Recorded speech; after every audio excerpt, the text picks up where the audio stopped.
আসসালামু আলাইকুম ওয়া রাহমাতুল্লাহি ওয়া বারাকাতুহু। আলহামদুলিল্লাহ ওয়াসসালাতু ওয়াসসালামু আলা রাসূলিল্লাহ ওয়া আলা আলিহি ওয়া সাহবিহি ওয়া আম্মা বাদ। এক ভাই প্রশ্ন করেছে, নিজেকে আহলে হাদিস বা সালাফি বলে পরিচয় দেওয়া কি বিদআত? সালফে সালিহিনরা নিজেদেরকে শুধু মুসলিম বলে পরিচয় দিতেন কি? মনে রাখতে হবে, অরিজিনালি যদি বাজারে পাওয়া যায় তো আর লিখতে হয় না যে এটা অরিজিনাল, মেড ইন জাপান লেখলেই হয়। কিন্তু যখন ডুপ্লিকেট বের হয় তখন লেখে যে অরিজিনাল মেড ইন জাপান। হ্যাঁ, তাহলে অরিজিনালটা তখন লিখতে হয় যখন বাজারে ডুপ্লিকেট থাকে। তো আহলে হাদিস বা সালাফি এটা অরিজিনাল পরিচয়।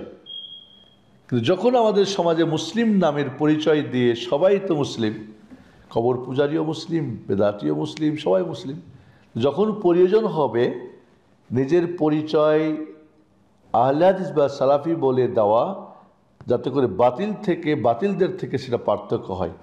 শুধু সাইনবোর্ড না, এটা আহলে হাদিস কিন্তু একটা কাজের নাম, সালাফি একটা আদর্শের নাম। কাজে এটা কোনো সাইনবোর্ড দিয়ে দেবেন তা না।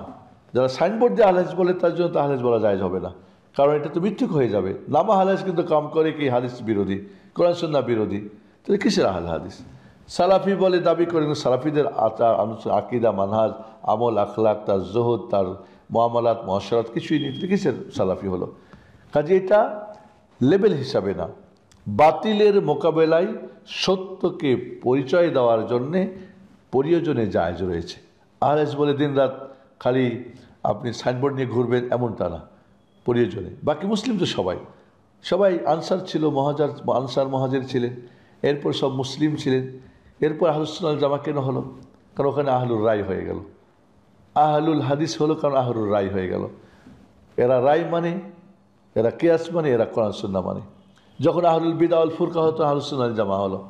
এইভাবে নামগুলি এসেছে পরিচয় বাতিলদের থেকে পার্থক্য করার জন্যে। তাহলে প্রয়োজনে এই নাম বলা যাবে, এটাকে বেদাত বলে এবং কোনো সুযোগ নেই। সালফে সালিহিনরা এইভাবে তারা পরিচয়ের ক্ষেত্রে বলেছেন। জি, তো আল্লাহ করে আমরা সাইনবোর্ড দিয়ে না, আমরা আমল দিয়ে, আমাদের মানহাজ দিয়ে, আকীদা দিয়ে আমরা পরিচয় দেওয়ার চেষ্টা করব।